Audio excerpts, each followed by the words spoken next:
Hello friends, welcome back to our channel Moms Daily. ഇന്ന് ഞാൻ വന്നിരിക്കുന്നത് ഒരു അടിപൊളി മധുരത്തിൻ്റെ റെസിപ്പി ആയിട്ടാണ്. 3 ചേരുവകൾ വെച്ചിട്ട് ഉണ്ടാക്കിയെടുക്കാൻ പറ്റുന്ന, അതും അവല് വെച്ചിട്ട് ഉണ്ടാക്കിയെടുക്കാൻ പറ്റുന്ന ഒരു അടിപൊളി മധുരമാണ്. നമ്മുടെ വീട്ടിലൊക്കെ വിരുന്നുകാരൊക്കെ പെട്ടെന്ന് വരുവാണെന്നുണ്ടെങ്കിൽ പെട്ടെന്ന് തന്നെ തയ്യാറാക്കി കൊടുക്കാൻ പറ്റുന്ന നല്ല സ്വാദിഷ്ടമായിട്ടുള്ള എന്നാൽ ഒരു ഹെൽത്തിയും കൂടി ആയിട്ടുള്ള മധുരമാണ് നമ്മളിന്ന് ഉണ്ടാക്കുന്നത്. അപ്പം നമുക്ക് പെട്ടെന്ന് തന്നെ കണ്ടു നോക്കാം. അതിനായിട്ട് ഞാനിവിടെ ഒരു പാത്രം ചൂടാക്കാൻ വെച്ചിട്ടുണ്ട്. പാത്രം ഒന്ന് ചൂടായി വരുമ്പോഴത്തേക്കും ഇതിനകത്തോട്ട് 2 കപ്പ് അവലാണ് ചേർത്ത് കൊടുത്തിരിക്കുന്നത്. ഞാനവിടെ എടുത്തിരിക്കുന്നത് വെള്ള അവലാണ്. മാത്രമല്ല, ഇപ്പം എൻ്റെ കയ്യിലുള്ള അവലെന്ന് പറയുന്നത് വളരെ കനം കുറഞ്ഞിട്ടുള്ള അവലാണ് കേട്ടോ. നിങ്ങൾക്ക് ഈ ഒരു റെസിപ്പിക്ക് കുറച്ച് തിക്കായിട്ടുള്ള അവൽ എടുക്കുകയാണെന്നുണ്ടെങ്കിൽ ഇച്ചിരി കൂടെ നല്ലതാണ്. മാത്രമല്ല, 2 കപ്പിന് പകരം നമുക്ക് 1 കപ്പ് മാത്രം എടുത്താൽ മതിയാവും. ഞാനിവിടെ എടുത്തിരിക്കുന്നത് വളരെ കനം കുറഞ്ഞിട്ടുള്ളതായതുകൊണ്ടാണ് 2 കപ്പ് എടുത്തിരിക്കുന്നത്. ഞാൻ എടുത്തിരിക്കുന്ന മെഷർമെൻറ്റ് കപ്പ് 200 ml ആണ്. അപ്പോൾ ഇനി ഇത് നമുക്ക് ഒരു മീഡിയം ഫ്ലെയിമിൽ ഇട്ടിട്ട് നന്നായിട്ട് തന്നെ ഒന്ന് വറുത്തെടുക്കണം. ഇതിൻ്റെ നിറം ഒന്നും മാറി വരേണ്ട കാര്യമില്ല. ഇതൊന്ന് നല്ല ക്രിസ്പി ആയിട്ട് വരും. ആ ഒരു സമയം വരെ നമുക്കൊന്ന് ഇളക്കി കൊടുക്കാം. സാധാരണ നമ്മൾ റവ വെച്ചിട്ടാണ് കേസരി ഉണ്ടാക്കാറ്. എന്നാൽ അതിൽ നിന്നൊക്കെ വ്യത്യസ്തമായിട്ട് അതേ സ്വാദിലും രുചിയിലും നമുക്ക് ഈ ഒരു അവൽ വെച്ചിട്ട് ഉണ്ടാക്കാനും പറ്റും കേട്ടോ. അപ്പോൾ ഇതാ ഞാനിവിടെ ഒരു 2 മിനിറ്റ് ഒന്ന് ഇളക്കി കൊടുത്തിട്ടുണ്ടായിരുന്നു. ഞാനൊന്ന് കണ്ടോ, ഈ ഒരു അവലൊക്കെ ഇങ്ങനെ പൊടിഞ്ഞ് കൈവച്ച് അമർത്തുമ്പോൾ പോകുന്നുണ്ട്. അപ്പോൾ അതിനർത്ഥം അവലിൻ്റെ ആ ഒരു ഡ്രൈ റോസ്റ്റ് ആയിട്ടുണ്ടെന്നാണ്. ഇനി നമുക്കിത് ചൂടാറി കഴിയുമ്പോഴത്തേക്കും മിക്സിയുടെ ഒരു ജാറിനകത്തിട്ട് ഇതൊന്ന് പൊടിച്ചെടുക്കണം. പൊടിച്ചെടുക്കുമ്പോൾ ശ്രദ്ധിക്കുക, നമുക്ക് ഒത്തിരി ഫൈൻ പൗഡറായിട്ട് പൊടിച്ചെടുക്കണ്ട. നമുക്ക് റവയ്ക്കൊക്കെ ഒരു തരിത്തരിക്ക ഉണ്ടാവുമല്ലോ, ആ ഒരു തരികൾ കിട്ടുന്ന ആ ഒരു കണക്കാണ് ഇതിൻ്റെ ഒരു അടിച്ചെടുക്കേണ്ട സമയം, അടിച്ചെടുക്കേണ്ട പരുവം. ഞാനിവിടെ ഒരു 30 സെക്കൻഡാണ് അടിച്ചെടുത്തിട്ടുള്ളത്. കണ്ടോ, ഒരു തരികളോട് കൂടിയിട്ടാണ് ഞാനിവിടെ അടിച്ചെടുത്ത് വന്നിട്ടുള്ളത്. അപ്പോൾ ഇതിവിടെ നമുക്ക് മാറ്റി വയ്ക്കാം. ഇനി ഇതെങ്ങനെ ഉണ്ടാക്കുന്നത് നോക്കാം. അതിനായിട്ടൊരു പാൻ അടുപ്പത്ത് വയ്ക്കുക. അതിനകത്തോട്ട് 1 ടേബിൾ സ്പൂൺ നെയ്യ് ഒഴിച്ചു കൊടുക്കണം. നെയ്യ് ഒഴിച്ച് നമുക്ക് ആദ്യം ഇതിനകത്തോട്ട് കശുവണ്ടി, മുന്തിരി ഇതെല്ലാം വറുത്തെടുക്കുകയാണ് ചെയ്യുന്നത്. അപ്പോൾ നിങ്ങളുടെ കയ്യിലുണ്ടെങ്കിൽ കശുവണ്ടിയൊക്കെ ചേർക്കുക. ഇനി ഇല്ലാന്നുണ്ടെങ്കിൽ കപ്പലണ്ടി ഉണ്ടെങ്കിൽ അത് ചേർക്കുക. ഇനി ഇത് രണ്ടും ഇല്ലെങ്കിലും അത് കുഴപ്പമൊന്നുമില്ല. അല്ലാതെ തന്നെ അവലും നെയ്യും വെച്ചിട്ട് ഇത് നല്ല സ്വാദ് തന്നെയാണ്. അപ്പോൾ ഇനി ചെയ്യാനുള്ളത് നമുക്ക് കശുവണ്ടിയും അതുപോലെ തന്നെ ഉണക്കമുന്തിരി ഒന്ന് വറുത്ത് കോരി എടുക്കണം. അടുത്തത് ഞാൻ അല്പം ഉണക്കമുന്തിരിയും കൂടെ ഇട്ട് കൊടുക്കുന്നുണ്ട്. അപ്പോൾ ഇതും കൂടെ നമുക്കൊന്ന് വറുത്തെടുക്കാം.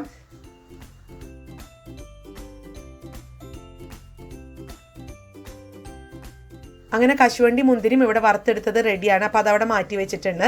ഇനി നമുക്ക് ഫ്ലെയിം ലോവിലോട്ട് ഇടാം. ഇതേ പാത്രത്തിൽ തന്നെയാണ് നമ്മൾ ബാക്കിയുള്ള കാര്യം ചെയ്യുന്നത്. അപ്പം ഞാനിവിടെ 2 കപ്പ് അവലെടുത്തതിന് 2 കപ്പ് വെള്ളമാണ് ഒഴിച്ചു കൊടുത്തിരിക്കുന്നത്. നിങ്ങൾക്ക് ഇതേ റെസിപ്പി തന്നെ ഈ വെള്ളത്തിന് പകരം പാല് വെച്ചിട്ടും ഉണ്ടാക്കിയെടുക്കാവുന്നതാണ്. അപ്പോൾ ആദ്യം നമുക്ക് ഈ ഒരു വെള്ളം നന്നായിട്ട് വെട്ടി തിളയ്ക്കുന്നത് വരെ ഒന്ന് വെയിറ്റ് ചെയ്യാം. ഇതാ വെള്ളമൊക്കെ നന്നായി തിളച്ച് വരാൻ തുടങ്ങുന്ന സമയത്ത് നമ്മൾ മിക്സിയിൽ പൊടിച്ച് വെച്ചിരിക്കുന്ന അവൽ നമുക്ക് കുറേശ്ശെ ചേർത്ത് കൊടുക്കാം. അപ്പോൾ ഈ ഒരു അവൽ ചേർത്ത് കൊടുക്കുന്ന സമയത്ത് ഫ്ലെയിം ഒന്ന് ലോവിലോട്ട് മാറ്റണം കേട്ടോ. അപ്പോൾ അവലെല്ലാം കൂടെ ഒരുമിച്ച് ഇട്ട് കഴിഞ്ഞാൽ അത് കട്ട പിടിക്കാൻ സാധ്യതയുണ്ട്. അപ്പോൾ അതുകൊണ്ട് ബാച്ചായിട്ട് തന്നെ വേണം നമുക്ക് ഇട്ട് കൊടുക്കാനായിട്ട്. ഇനി ഇതേപോലെ നന്നായിട്ട് ഒരു 1.5 മിനിറ്റ് മാക്സിമം ആ ഒരു സമയത്തിനുള്ളിൽ തന്നെ ഇത് വെന്ത് കിട്ടും. ഇതിന് ഒത്തിരി വേവാനുള്ള സമയമൊന്നും വേണ്ട. അപ്പോൾ ഞാൻ ഓൾറെഡി നമ്മളിത് വറുത്തൊക്കെ എടുത്തത് കൊണ്ട് ആ ഒരു പച്ചച്ചൊവയൊക്കെ മാറിക്കിട്ടും.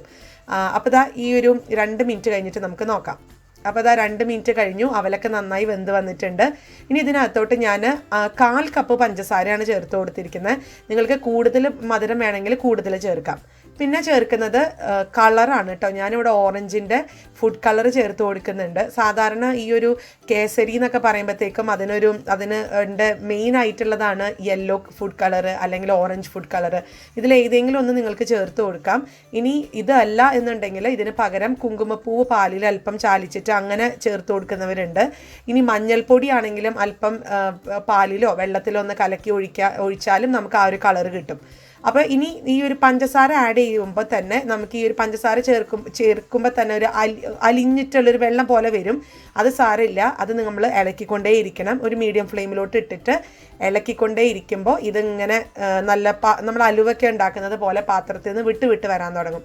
ഈ അലിഞ്ഞ പഞ്ചസാരയൊക്കെ തിക്കാവാൻ തുടങ്ങും. അപ്പോൾ അതുവരെ നമുക്കൊന്ന് ഇളക്കി കൊടുക്കാം. ഇനി ഞാനിതിനകത്തോട്ട് ഒരു 1/2 ടീസ്പൂൺ നെയ്യ് ഒഴിച്ചു കൊടുക്കുന്നുണ്ട്. തികച്ചും ഓപ്ഷണലാണ്. കേസരി എന്നൊക്കെ പറയുമ്പോഴത്തേക്കും അതിന് നെയ്യുടെ ഒരു ഫ്ലേവർ ഇച്ചിരി മുന്തി നിൽക്കണമല്ലോ, അതിന് വേണ്ടി മാത്രം നെയ്യ് ചേർത്തതാണ്. ഇതും ഓപ്ഷണലാണ്, വേണ്ടാന്നുണ്ടെങ്കിൽ വേണ്ട. അപ്പോൾ ഇതാ പാത്രത്തിൽ നിന്നൊക്കെ വിട്ട് വരാൻ തുടങ്ങിയിട്ടുണ്ട്. അപ്പോൾ ഇത് കറക്റ്റായി വന്നിട്ടുണ്ട് ഇതിൻ്റെ ഒരു പരുവം. ഇനി ഇതിനകത്തോട്ട് നമുക്ക് ഏലക്ക ചേർത്ത് കൊടുക്കണം ഒരു ഫ്ലേവറിന് വേണ്ടിയിട്ട്. ശരിക്കും പറഞ്ഞാൽ ഇതിനകത്ത് ഞാനിവിടെ ഒരു ഏലക്കയുടെ കുരു ചേർത്ത് കൊടുക്കുന്നുണ്ട്. ശരിക്കും നമ്മളിത് പൊടിച്ചിട്ടാണ് ചേർക്കേണ്ടത്. ഞാൻ പിന്നെ ഒരു മടി കാരണം ഞാനത് പൊടിച്ചില്ല എന്ന് മാത്രം. അപ്പോൾ പൊടിച്ചിട്ട് ചേർക്കുകയാണെന്നുണ്ടെങ്കിലാണ് കൂടുതൽ നമുക്ക് കടിക്കാനൊന്നും കിട്ടത്തില്ല, നല്ല സ്മൂത്തായിട്ട് കിട്ടും. പിന്നെ അതാ ഇതിനകത്തോട്ട് നമ്മൾ നേരത്തെ വറുത്ത് വെച്ചിരിക്കുന്ന കശുവണ്ടി, മുന്തിരി അതെല്ലാം ചേർത്ത് കൊടുത്ത് ഒന്നും കൂടെ ഇതൊന്ന് നമുക്കൊന്ന് മിക്സ് ചെയ്തെടുക്കണം. അങ്ങനെ നമ്മുടെ അവൽ കേസരി ഇവിടെ റെഡിയാണ്. അവൽ എന്നൊക്കെ പറയുന്നത് വളരെ ഹെൽത്തി ആയിട്ടുള്ളൊരു സംഭവമാണ്.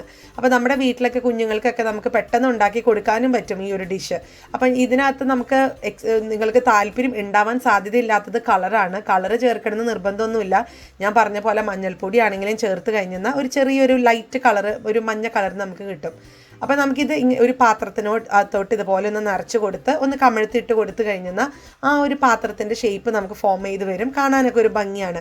അപ്പോൾ അതിന് വേണ്ടിയിട്ട് ഞാനിതുപോലത്തെ കുഞ്ഞു കുഞ്ഞു പാത്രങ്ങൾ എടുത്തിട്ടുണ്ട്. ഇതിനകത്തോട്ട് നമുക്ക് ഇതേപോലെ ഒന്ന് നിറച്ച് കൊടുക്കാം. ഇതിനകത്ത് നെയ്യ് തടവി കൊടുക്കേണ്ട കാര്യമൊന്നുമില്ല, ഞാൻ തടവി കൊടുത്തിട്ടില്ല. പക്ഷേ കാരണം ഇതിനകത്ത് കേസരിക്കകത്ത് അത്യാവശ്യം നെയ്യ് ഉണ്ടല്ലോ. പിന്നെ നമുക്കിതൊന്ന് ലെവൽ ചെയ്ത് കൊടുക്കാൻ വേണ്ടിയിട്ട് നമ്മൾ എടുക്കുന്ന സ്പൂണിൻ്റെ പുറക് വശത്ത് അല്പം നെയ്യോ അല്ലെങ്കിൽ അല്പം എണ്ണയോ ഒന്ന് തടവി കൊടുത്തിട്ട് ഇതുപോലെ ലെവൽ ചെയ്തെടുക്കുകയാണെങ്കിൽ സ്പൂണിലൊന്നും ഒട്ടിപ്പിടിക്കാതെ വളരെ നീറ്റായിട്ടും നല്ല ഭംഗിയിലൊക്കെ നമുക്ക് ലെവൽ ചെയ്തെടുക്കാൻ പറ്റും. അപ്പോൾ അതാ ഞാനിതുപോലെ ബാക്കിയുള്ള 2 കൂടെ ഒന്ന് ലെവൽ ചെയ്തെടുക്കുന്നുണ്ട്.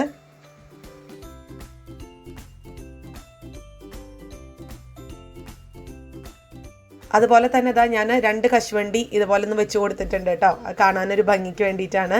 പക്ഷെ അത് ഞാൻ പിന്നീട് ഓർത്ത് അത് താഴെയാണ് വെച്ച് കൊടുക്കേണ്ടിയിരുന്നത്, കാരണം നമ്മളിത് മറച്ചിടുമല്ലോ. അപ്പോൾ ഞാനിങ്ങനെ മറിച്ചിട്ടിട്ടുണ്ട്. ഏത് പാത്രത്തിലാണ് നമ്മൾ എടുത്തിട്ടുള്ളത് ആ ഒരു ഷേപ്പിലൊക്കെ കിട്ടും കേട്ടോ. അപ്പോൾ അങ്ങനെയാണ് നമ്മുടെ അവൽ കേസരി. എനിക്ക് തോന്നുന്നു അധികം ആരും ട്രൈ ചെയ്യാൻ സാധ്യതയില്ലാത്ത ഒരു മധുരമാണിത്. എല്ലാവരും റവ വെച്ചിട്ടൊക്കെ ട്രൈ ചെയ്തിട്ടുണ്ടാവും. പക്ഷെ അവൽ വെച്ചിട്ട് ഒരു തവണ ഒന്ന് ട്രൈ ചെയ്ത് നോക്കുക. നമ്മൾ റവയെ കൊണ്ട് ഉണ്ടാക്കുന്നതിനേക്കാളും സോഫ്റ്റാണ്. കണ്ടോ, അത്രയും സോഫ്റ്റായിട്ടും നല്ല സ്മൂത്തായിട്ടുമാണ് ഇരിക്കുന്നത്. എല്ലാവരും ഈ കേസരി ട്രൈ ചെയ്ത് നോക്കുക, പെട്ടെന്ന് തന്നെ തയ്യാറാക്കി എടുക്കാൻ പറ്റും. അതുപോലെ തന്നെ ഈ ഒരു കേസരി നിങ്ങൾ ഉണ്ടാക്കിയിട്ട് ഇഷ്ടപ്പെടുവാണെങ്കിൽ ലൈക്ക് ചെയ്യാനും ഷെയർ ചെയ്യാനും കമൻറ്റ് ചെയ്യാനും ഒന്നും മറക്കരുത്. അതുപോലെ തന്നെ നമ്മുടെ ഈ ചാനൽ ആദ്യമായിട്ടാണ് കാണുന്നതെങ്കിൽ സബ്സ്ക്രൈബ് ചെയ്യാനും മറക്കരുത്. അപ്പോൾ അടുത്തൊരു വീഡിയോ ആയിട്ട് നമുക്ക് ഉടനെ കാണാം. അൻറ്റിൽ ദെൻ ബൈ.